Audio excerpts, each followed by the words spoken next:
We are live. Hello, everyone. Thank you for coming to this event. First, we want to introduce who we are. Hi, everybody. My name is Mahak Tiwari. I'm a biochemistry major, and I am the founder and chapter president of Hope in STEM Phi Sigma Alpha. Hi, everyone. My name is Haley Wilcox, and I'm one of the co-vice presidents for Hope in STEM. Hi everyone, my name is Tracy E. My major is Math and Stats. I'm the other co-vice president of Hope in STEM. Hello everyone, I am the representative and secretary for Hope in STEM, and I am a math major at MSJC. Hi, my name is Alexis Martinez. I'm a nursing major, and I'm the executive finance officer for Hope in STEM.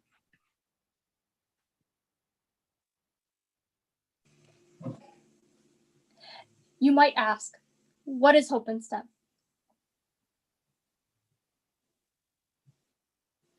Well, we are a club and honor society here at Mt San Jacinto College. Our chapter, Phi Sigma Alpha, is the local chapter for the California Community College, Mt San Jacinto, here located in Menifee, California.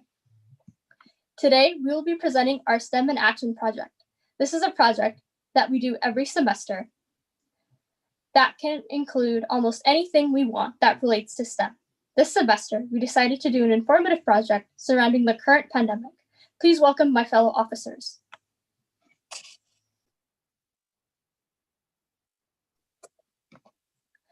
COVID-19 and the pandemic have had a huge effect on everyone's lives. Yet there are many things about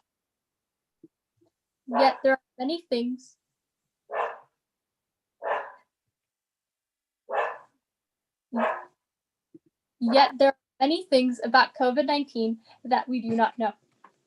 Our officers at Hope in STEM will inform everyone about COVID-19, answer the questions many of us do not know the answers to, and clear some possible misconceptions or misinformation some people have. We have been getting our information from peer-reviewed articles, and we also have separated our research into two groups that are based on our majors. The first group is our biology and biochemistry group, who will answer questions like, what is a coronavirus? How do we contract COVID-19? And what vaccines are currently being made? And then our second group is our math group, who will answer questions like, how are different races affected by the pandemic? How are the elderly disproportionately affected by the pandemic? What are the factors that contribute to the disparities between races and age groups? Again, I would like to welcome you all, and let's now transition into our biology group. Okay, so many of the questions that we have about COVID-19 stem from not knowing much about the biochemistry of viruses and specifically coronaviruses. So SARS-CoV-2 is the causal agent of COVID-19, which is a type of coronavirus that leads to the development of pneumonia, increased heart rate, respiratory rate, inflammation of the lungs, and there could be long-lasting lung and organ damage. The virus is pervasive, which is why it spreads so easily through direct aerosol and many other transmission pathways. And in the coming future, Pfizer and Moderna may slow or stop the spread and severity of COVID-19 through their new mRNA vaccines. So we will be talking about these three main points. Pathophysiology, so answering those questions like what is a coronavirus and what does it do once it's inside the body? Transmission, so answering the questions about contracting and spreading the virus. And vaccine, answering questions regarding the emergent vaccines. So now that you understand the main points we will be talking about today, we will move on to the first question of what is a coronavirus. So first I'll show you what a coronavirus is. So coronaviruses are a type of virus that come in many different kinds. Some cause diseases. So some of these coronaviruses are known to infect humans like SARS-CoV-2 and MERS-CoV. and SARS-CoV as well. The disease the disease COVID-19 is caused by SARS-CoV-2, which stands for Severe Acute Respiratory Syndrome Coronavirus 2. So these viruses are named for their crown-like spikes or S proteins that are on their surface. Coronaviruses are large and enveloped RNA viruses. And the RNA or genetic material inside the virus is made up of genes, which is what carries the information to make more copies of the virus. Next slide, please. Thank you. Okay, so this picture shows the structure of SARS-CoV-2.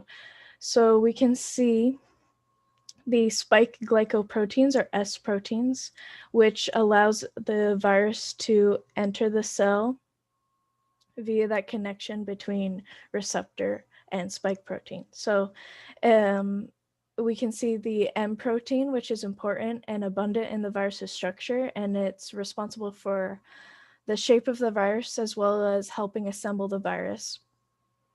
The envelope protein is small, and it also helps with this assembly of the virus as well as releasing the virions from the cell. So what's different about SARS-CoV-2 from other coronaviruses is that it has additional HE proteins, which have acetyl activity, which may enhance the cell's entry into, it may enhance the virus's entry into the cell. So we have the N proteins that are located in the core of the virus and contain the viral genome and forms the nucleocapsid. These proteins are required for RNA packaging, and some believe that it's also responsible for counteracting our immune system and defense mechanisms that our bodies have to fight infections. And then we have the mRNA, which is the genetic material, which I said carries the information to make copies of the virus. So after showing you what a coronavirus is and what SARS-CoV-2 is, we would like to show you and describe to you the different ways you can contract it.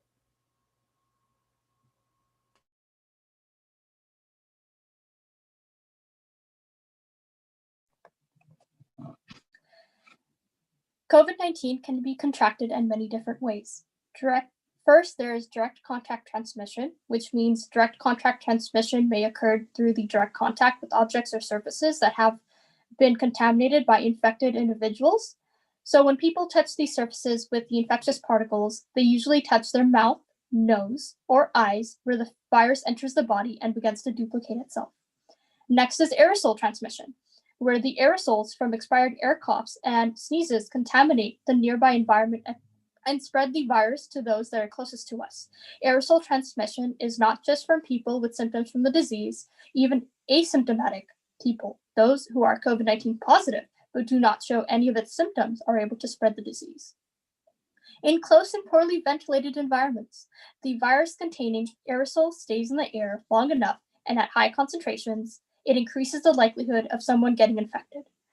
The third transmission mode is droplet transmission. Coughing and sneezing causes droplets to be emitted from the mouth and upper respiratory tract. For people infected with COVID-19, these droplets contain the virus that, if inhaled, if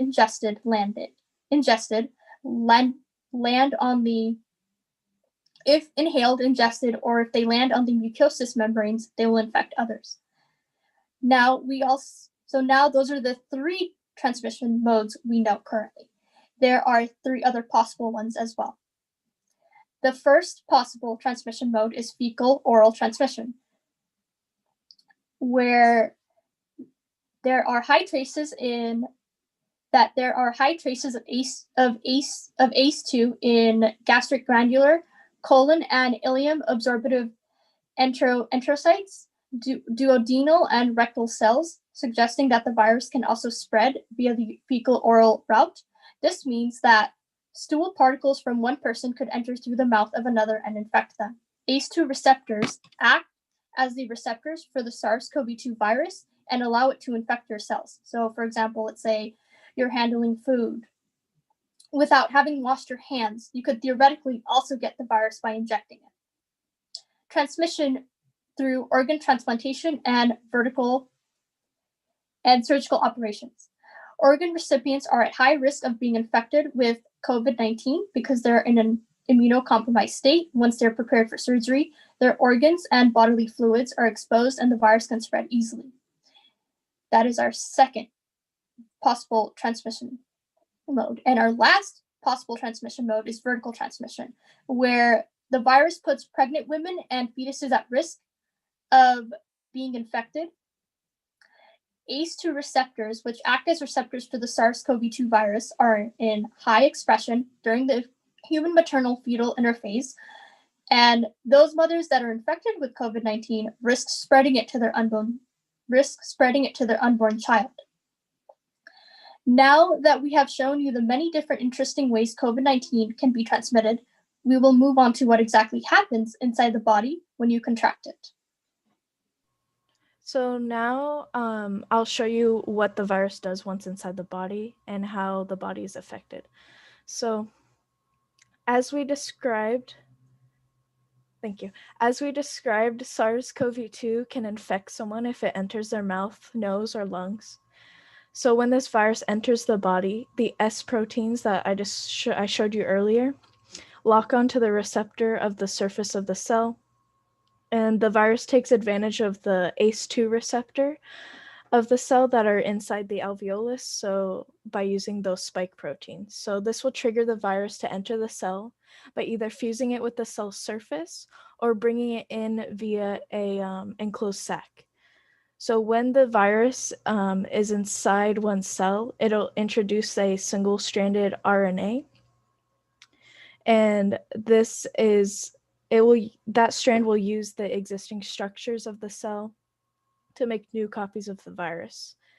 And unlike other viruses, SARS-CoV-2 does not need to infect the cell's nucleus. Instead, it can directly access the cell's ribosomes. And after those copies of the virus are made, they travel to the surface of the cell by vesicles and leave to infect more cells. Next slide, please. Thank you. So in this picture, we can see the connection of those spike proteins and the ACE2 receptors at 1, and then we can see the virus coming in. The virus releases its RNA at 2, and then at 3 and 4 we can see a split. So at 3, half the RNA is used to make viral proteins, and at 4 the RNA is used to make more RNA. So in the Golgi, all of this is assembled to make a new viron, and it is released from the cell. Next slide, please. Thank you. So when the virus begins spreading throughout the body like this, you can develop pneumonia. So the virus spreads throughout the body and your immune systems can be overwhelmed because of a weakened immune system. This will cause the bronchioles and alveoli to be inflamed, which causes the alveoli to be filled with fluid. COVID-19 patients with low oxygen in their blood and increased work of breathing decrease the partial pressure of oxygen. So increased work of, which stimulates the chemoreceptors, which then triggers the sympathetic nervous system to increase heart rate, increase respiratory rate.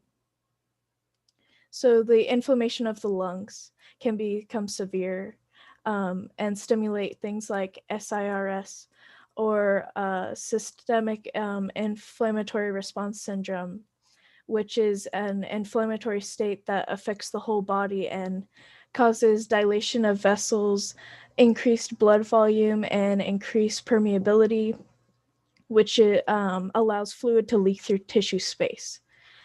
Next slide, please.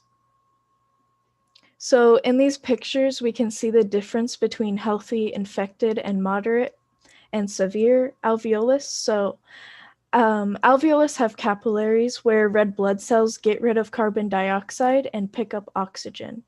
So the alveolar cells that facilitate this gas exchange are those type 1 and type 2 cells. So type 1 cells are thin and allow oxygen to pass through. And type 2 cells secrete surfactant, which means kind of like anti-surface tension, which the substance that lines the alveolus, it prevents the alveolus from collapsing. So this is what the gas exchange looks like in a healthy alveolus. So in an infected alveolus, the virus primarily attaches to those type 2 alveolar cells, which are destroyed after the copies of virus are released from the cell. In moderately affected alveolus, we can see increased permeability, which you can see the buildup of fluid, reduced surfactant because of the dying type 2 alveolar cells, and the gas exchange is reduced, causing those symptoms that we see like cough and shortness of breath. In severely affected alveolus, we can see it is filled with fluid, causing substantially hindered gas exchange. There's also a loss of surfactant, causing the collapse of the alveolar. Less oxygen entering the blood because of the lack of type 1 cells now. And during this, hospital is required, especially for high-risk people, because at this point, neutrophilus, which is a type of white blood cell, is recruited in to destroy infected cells. And then ICU is needed when those type 1 and type 2 cells are destroyed, which cause the alveolus to collapse and cause things like ARDS, which is acute respiratory distress syndrome. And if that inflammation continues to get worse, SIRS, which I described earlier, the systematic inflammatory response syndrome, can occur because of that protein-rich fluid entering the blood, and which can cause septic shock and even organ failure. So after showing you what SARS-CoV-2 does inside the body, we would like to show you and tell you about the current vaccines.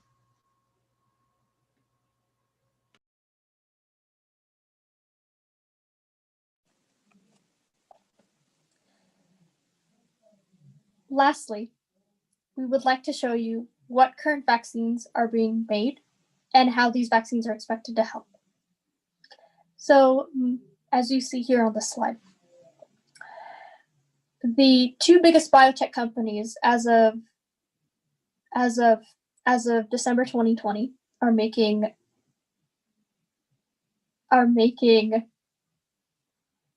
the coronavirus vaccine for us, for the entire nation, for the entire world. So Moderna and Pfizer are the companies that are the closest to distributing their vaccines, which contain mRNA. mRNA vaccines are something that has never been done or made before.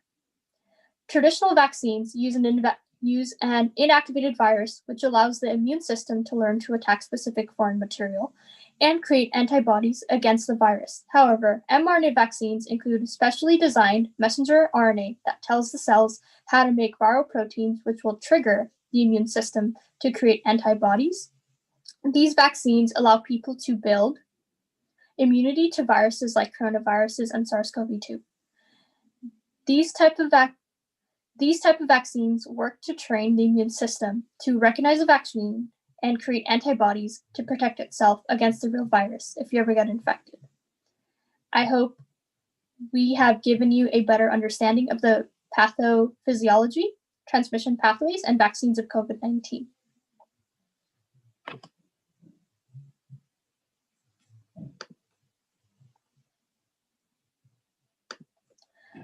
Now that we know how COVID-19 attacks the body, how it is transmitted, and the type of vaccines in development, let us investigate the number of cases and deaths associated with the pandemic. Thank you. Next slide.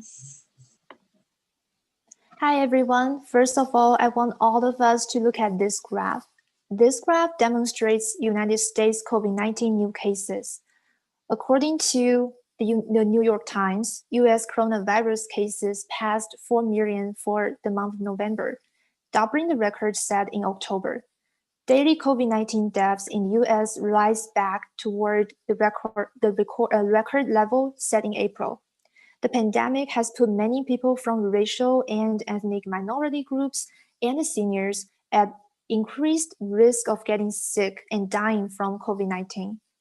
In order to better understand what's going on in the United States and to better protect ourselves and people around us, our math group explored the current US COVID-19 cases and deaths through 2 important aspects: race, ethnicity, and the age. Let's go to the next slide. We'll be talking about 3 main points. The first is the racial disparities. Second is the age disparities. And we'll also talk about the factors that contribute to possible racial or ethnic disparities and age disparities, plus what we can do to reduce the risk. Let's go to the next slide. So how many states and territories report race and ethnicity data? 51 states and territories report data for cases. 50 states report data for deaths. The data sets I used are from the Boston University Racial Data Tracker Project, and the data were updated on November 30th. Today is December 4th. The data is updating every day, so there must be a slight difference between the newest data and the data I used in the slides.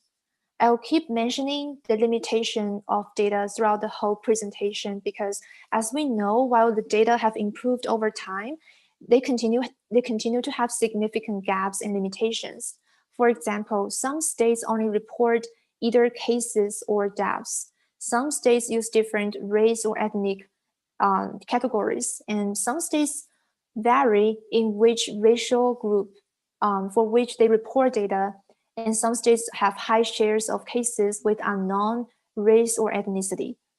Due to these limitations, our study is only based on the existing data and available data.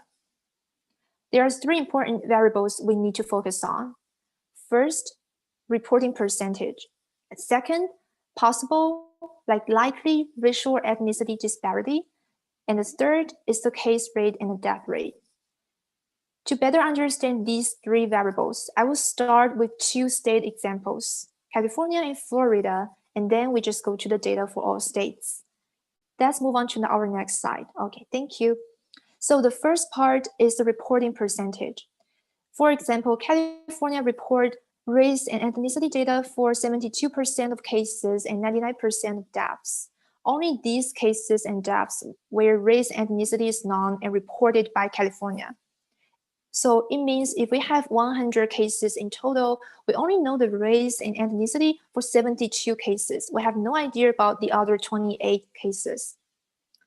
And we can see the death rate here is always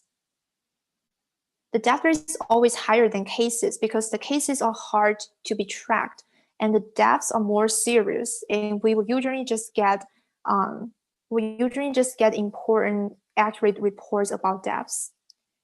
So why Florida have 2 groups of data?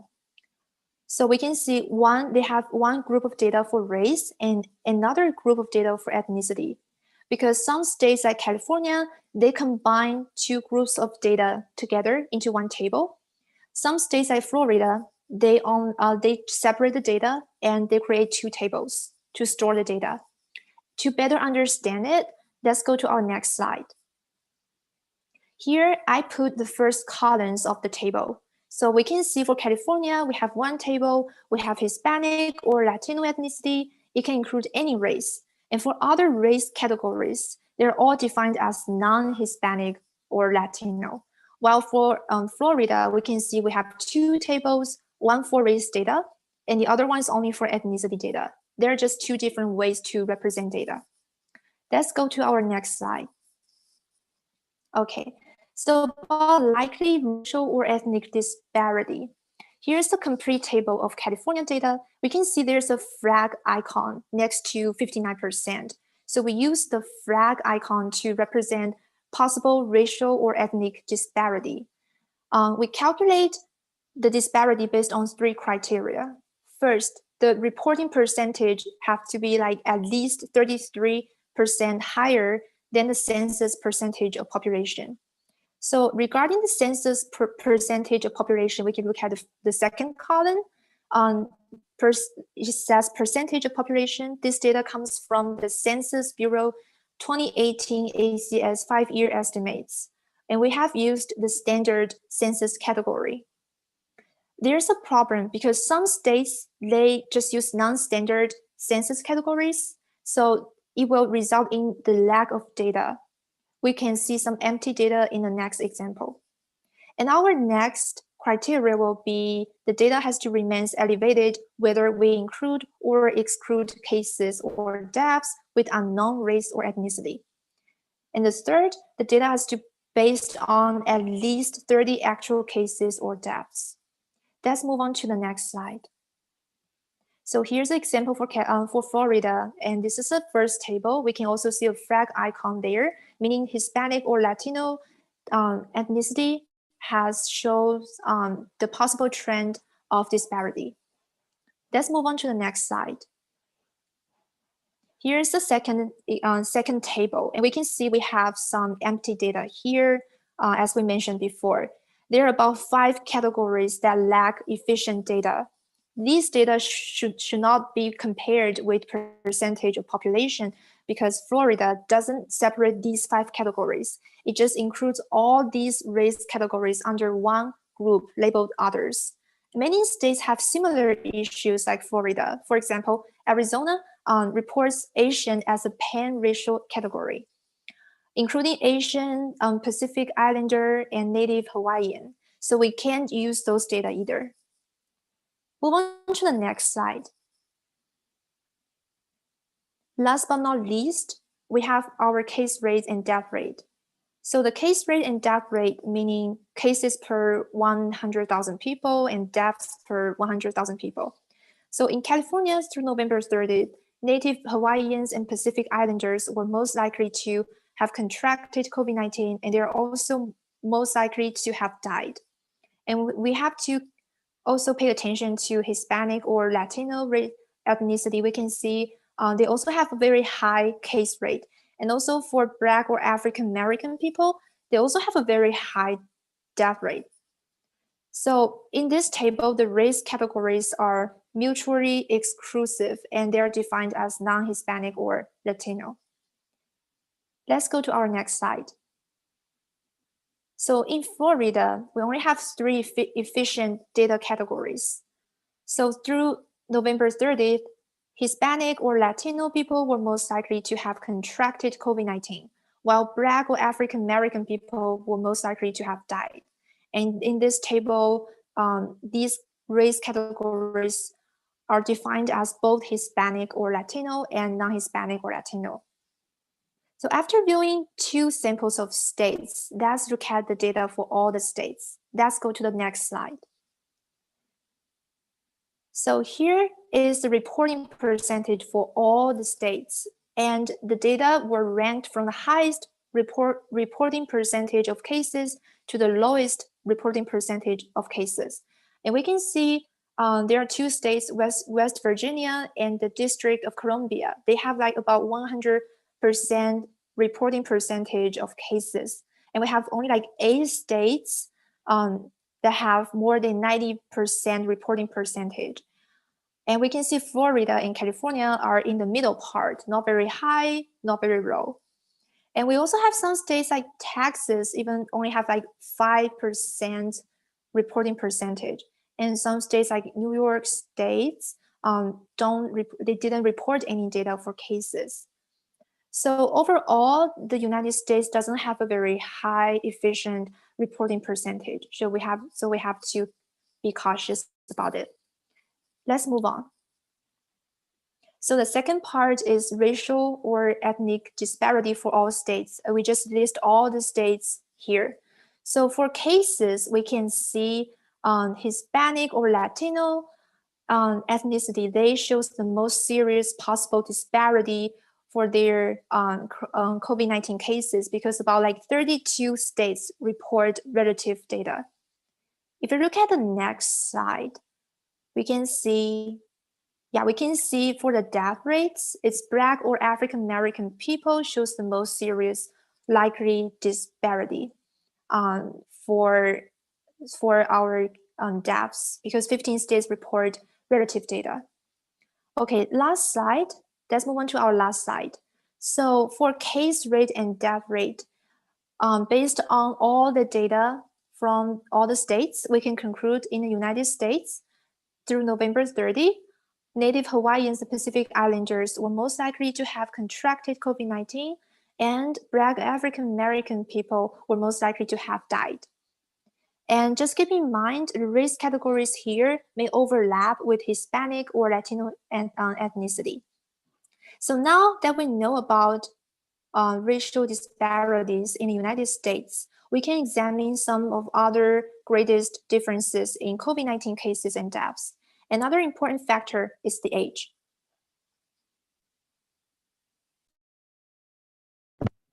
Hello, everyone. I will inform you about the differences in COVID-19 tests by age. I would like to begin by saying that the United States Center for Disease Control collects case and death counts beginning on January 21st to December 3rd, 2020, just yesterday. The CDC data on deaths are based on death certificates, which offer a complete view on the individual's cause, date, and place of death, as well as information such as pre-existing medical conditions, race and ethnicity, and whether their death is presumed or probably to be caused by COVID-19. Cases are tested and reported from the county and state level and given to the CDC, who then verifies the information and adds it to the provisional counts. As you can see here in my slide, both graphs show 9 age groups: 0 to 4, 5 to 17, 18 to 29, 30 to 39, 40 to 49, 50 to 64, 65 to 74, 75 to 84, and lastly, 85 plus years. This graph on cases to the left follows a normal distribution curve, meaning that they start small near the beginning, but they increase near the middle and decrease the farther away they get from the middle. However, the graph on the right for the percentage of deaths does not show this. It shows that the data is skewed towards older populations. This means that older adults are more likely to die after contracting COVID-19. Now, how do we calculate the mortality rate of COVID-19? And are older people more exposed to COVID-19, or are they more likely to show severe symptoms that lead to death? From this peer-reviewed paper, The Age Distribution of Novel Coronavirus Disease, our researchers built an age structure mortality graph to illustrate the age distribution of mortality. They inserted publicly available data from the countries of Spain, Italy, and Japan to determine whether the age distribution mortality is based on severity, as I mentioned before.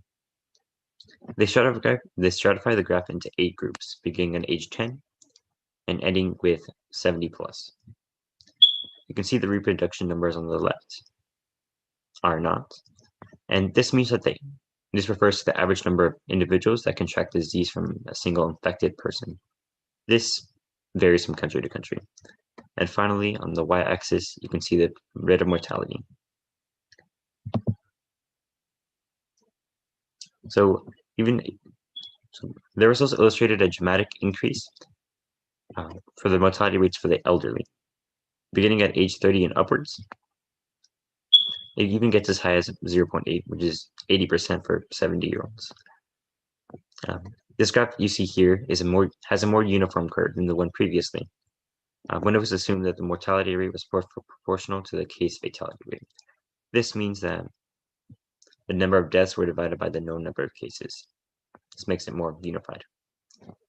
To determine whether fatality is a matter of susceptibility or severity, our researchers built a model, the SEIRD model, which breaks down the dynamics of the pandemic into 5 categories: the number of susceptibles, or individuals who have not yet been infected but could be infected. The second, the number of exposed individuals who have contracted the virus but have not yet spread it. Third, an infected population who has the disease and are actively transmitting it. Fourth, a number of individuals who have recovered from the disease and are no longer infected. And finally, the number of individuals who have died because of COVID-19. This was modified to control for the progression of disease among symptomatic and asymptomatic cases, which is an essential characteristic of COVID-19. This alters some of the variables in our previous equation, or our previous model. And you can see the results in this graph shown. Despite changing the number of contacts individuals experience, from 80% to 40% to no reduction. For Italy, Japan, and Spain, there was not a significant increase or any significant change. Therefore, they know that the mortality rate is the result of age-dependent factors, such as health problems with aging or higher likelihood of comorbidities. And moving on to our next slide. So how exactly is this rate calculated? In this figure we see here, by Joshua Goldstein and Ronald Lee, they calculate this with the reported number of deaths by age divided by the population by age, which is the crude death rate. This graph uses publicly available data from England, France, Germany, Italy, Korea, Spain, United States, and Wuhan, China. The intervals are stratified into 9 age groups with 10-year intervals. You can see that there are a lot of differences between countries on this graph. This is due to differences in the number of bodies tested, the healthcare system, and other such actions. So they normalize this rate by dividing by the sum of the rates so that the total equals an even 1.0. This makes the age pattern much more comparable, which is important because, as you see in the first graph, we want a rate that indicates how dangerous the virus is overall, despite countries being in different stages of the pandemic. You can see how the mortality rate increases severely for older generations. If I can leave you with one thought, please be sure to remember that COVID-19 is much more deadlier for older individuals, beginning at 30 years old. Now, moving on to Alexis. Hi, so I will be talking about the factors of racial disparities. So race and ethnic are risk makers for other underlying conditions that affect health, including socioeconomic status, access to healthcare, and exposure to the virus related to occupation, frontline essentials, and critical infrastructure workers. Discrimination exists in systems meant to protect well-being or health. Discrimination, which includes racism, can lead to chronic and toxic stress and shapes social and economic factors that put some people from racial and economic minority groups at increased risk for COVID-19. People with limited jobs options likely have less flexibility to leave jobs that must put them at a higher risk of exposure to the virus that caused COVID-19. Some people cannot afford to miss work even if they're sick because they do not have enough money to save up for essential items like food and other important living needs. And on the next slide, I'll be talking about the factors of age disparities. So some of the factors are risk for severe illness with COVID-19 increased with age, with older adults that risk. For example, people in their 50s, 60s, or 70s are in general at higher risk for severe illness. The greatest risk for severe illness for COVID-19 is among those aged 85 or older. Severe illness means that a person with COVID-19 may require hospitalization, intensive care, and a ventilator to help their breathing, or may even die. People at increased risk for those who live or visit with them need to take precaution to protect themselves from getting COVID-19. Compared to younger adults, older adults are more likely to require hospitalization if they get COVID-19. So 8 out of 10 COVID deaths reported in the US have been in adults 65 and older. Before you go out and visit family and friends, there are no way to ensure you have zero risk of getting the virus that causes COVID-19. So it is important to understand the risks and know how to reduce as much as possible, considering the following. How many people will you interact with? Can you keep 6 feet of space between you and others? Will you be outdoors or indoors, and what's the length of the time that will be interacting with people, and how likely is it that people will be wearing a mask? So on the next slide, we will be talking about what we can do.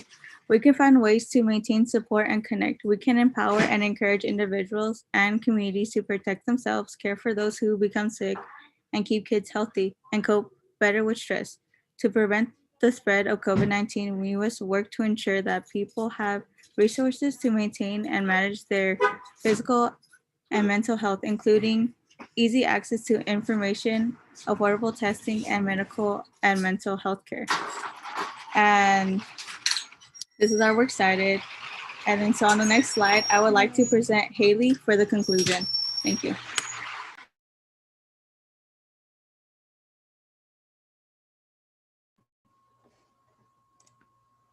Okay. Oh, there we go. Okay. I hope we have given you a good understanding of the different questions we may have about COVID-19 and SARS-CoV-2. So I'll go over the main points we have covered. So coronaviruses are a specific type of virus that cause disease and have a very interesting way of infecting cells. SARS-CoV-2 can be transmitted in many different ways, which is why we need to socially distance and lower those transmission rates. The vaccines that are currently being made for COVID-19 are a new technology, and it could revolutionize vaccine technology and much more. There could we can see from different graphs and deaths and cases that there are racial disparities. COVID-19 disproportionately affects the mortality rate for elderly, beginning at 30 to 39. And finally, we need to protect those around us and follow our rules and regulations. So there's still a lot that we don't know about COVID-19 because everything is so new. So many of the things that we talked about today can change and improve because of this. So I wanted to leave you talking about mental health. Mental health has been impacted in many different ways because of the pandemic. On this slide is a video on our club YouTube channel that one of our professors at MSJC, Professor Gilbert Espinoza, presented on COVID-19 and the impact it had on mental health, what you can do to help yourself and others. So please go watch it because it has some very valuable information. So now we'll move on to our Q&A, where you can ask our officers any questions. You can either unmute yourself or type it in the chat. I'll go over this slide. So if you have any more questions that we're unable to answer right now, you can email us. Or if you have any questions about our club, you can also email us. There's our mission statement right there, as well as our YouTube channel that you could find all of our event recordings on. So if you have any questions, please unmute yourself or type it in the chat.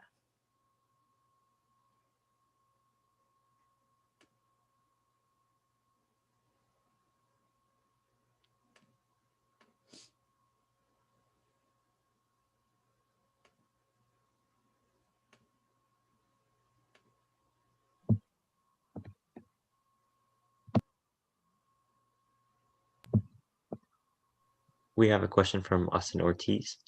Was there more coronavirus cases before November 2019? Yeah, I think this question is for my part. The data I present were updated on November 30th. It also including like all the data before November. So it just updated on November 30th. I hope this answers your question.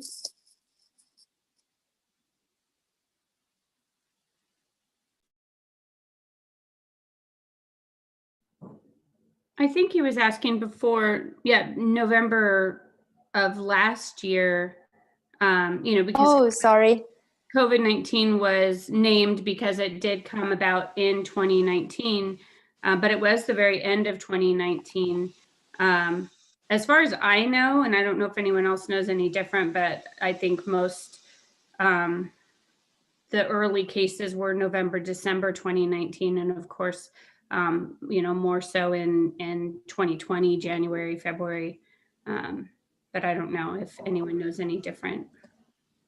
As I know the first case is in China, and the data seems to be something like in January, so January 2020, just as I know. So the first case was found in January. Okay, yeah, and Austin said first known November 17th in China, November 17th, 2019. Yeah, I had heard a few in November, but yeah, definitely most of us didn't even hear about it really until, January, I think.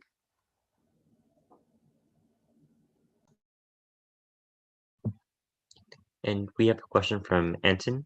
Have you compared COVID-19 with the regular flu? What is the distribution of cases and deaths for a regular flu?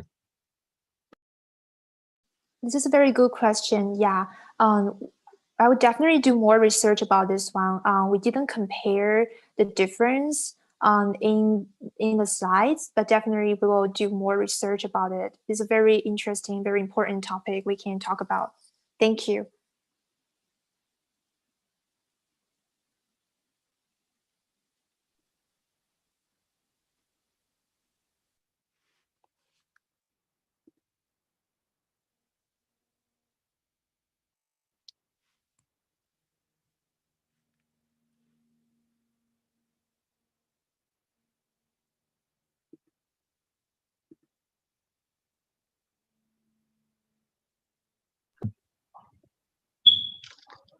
And we have a question from Carrie. How long does natural immunity last? And how about vaccine-induced immunity? I personally do not know how long natural immunity lasts. I've read several articles and different news that have said many different things, and I'm not even sure that it's fully anyone fully knows yet. And what were you asking about the vaccine? How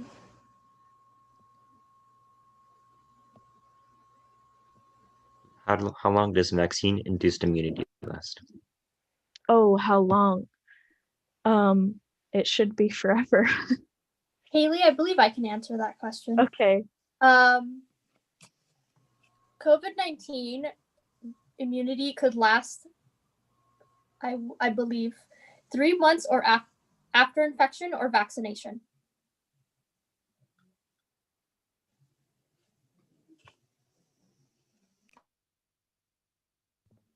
And we have another question from Anton. Can one get the virus by eating a food item that was previously touched by an infected person?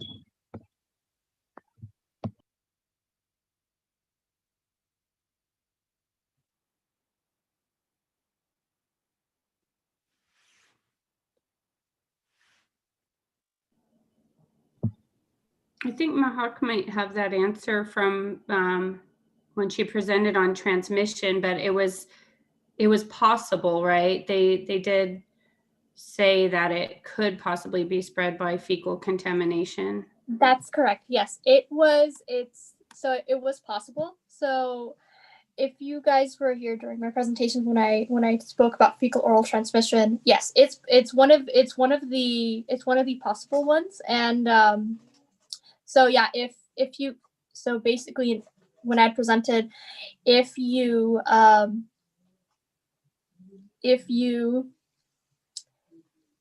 sorry, I'm just thinking of how to answer this. So if you basically like let's just say, I have this chocolate bar, right? let's just say you touch this chocolate bar and your hands were not washed.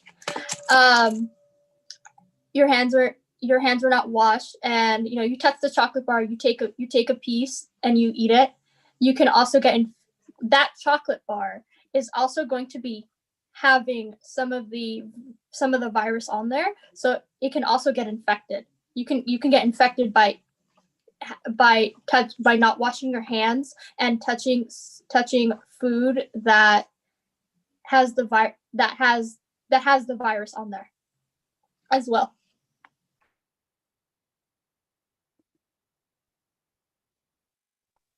I hope that answers your question. Sorry.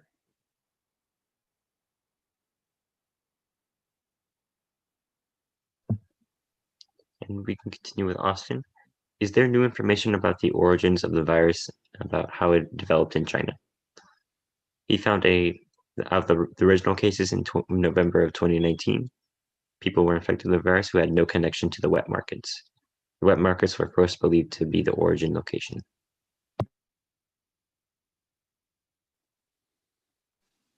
For this question, I believe it's very no one for sure scientists still studying where's the origin of the virus. Yeah, they used to say the market, but because the first case it might appear in November 2019, so the market may not be the real origin. So yeah, so I hope it answered your question. This definitely is a very good question, and yeah, we have to do more research about it. The study we did today is only about the data in the United States. We didn't pay high attention about other countries' data. So definitely we will look at the data from China and just to study more. Thank you.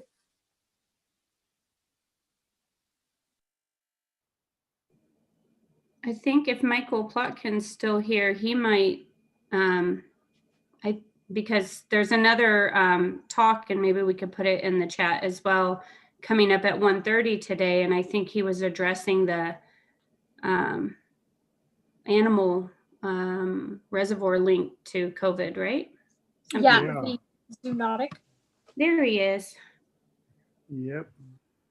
Yeah, there will be several people talking about various aspects of Corona at 1:30, and yeah, I'll talk some about the origin, possible source of this particular virus.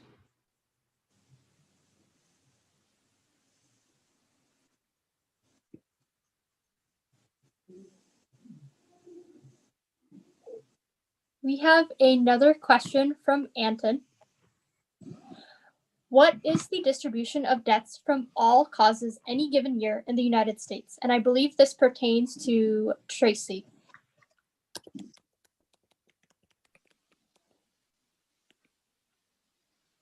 Okay, let me see the question.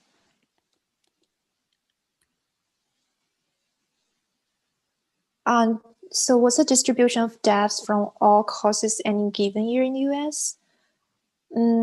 I would say, I'm not sure about this question, but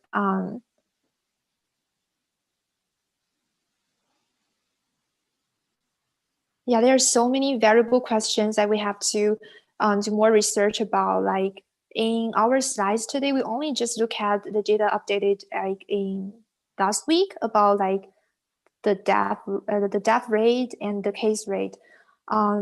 Yeah, I used to think about we can do more research about the distribution of the deaths. Maybe we can use some the curve to show the distribution. That will be very meaningful. So yeah, very good question.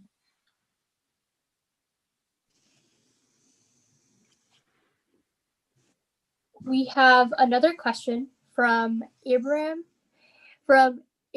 Fuentes. Could animals be infected and spread to the humans? So on one of the slides, I didn't talk about it, but I have a picture on there I'm not sure if you can go back to it, Adolfo, but it's on slide 3. And it just kind of like gives us information on what kind of so the SARS-CoV-2 is a beta coronavirus, which you can see there, the different types, and which beta coronaviruses are known to infect humans, and beta coronaviruses can also infect those other animals that you see there. And I believe bats can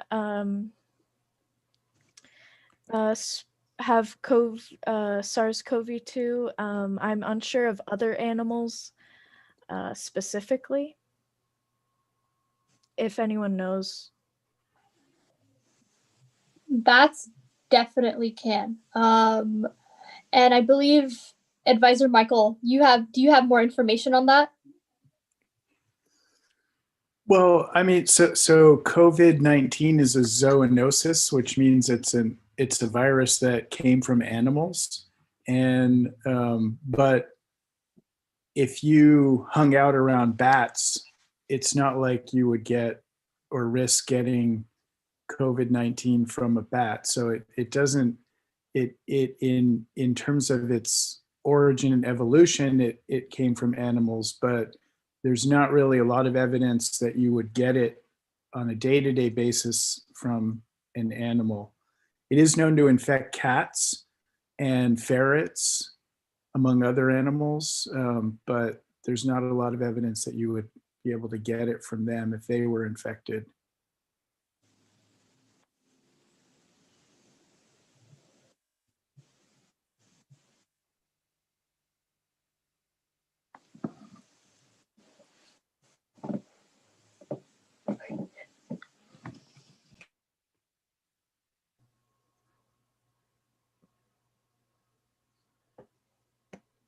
Okay, so we are at 1 o'clock, which is our said deadline. So if no one has any questions or anything, we'll stop. Thank you so much for attending. And in the chat box for you guys to view the presentation later, we have our MSJC Student Life link on there. And we also have our NSTEM, MSJC NSTEM chapter and club YouTube as well. Thank you so much for attending, and thank you so much. Have a great day, everybody. Thank you so much. Thank you all.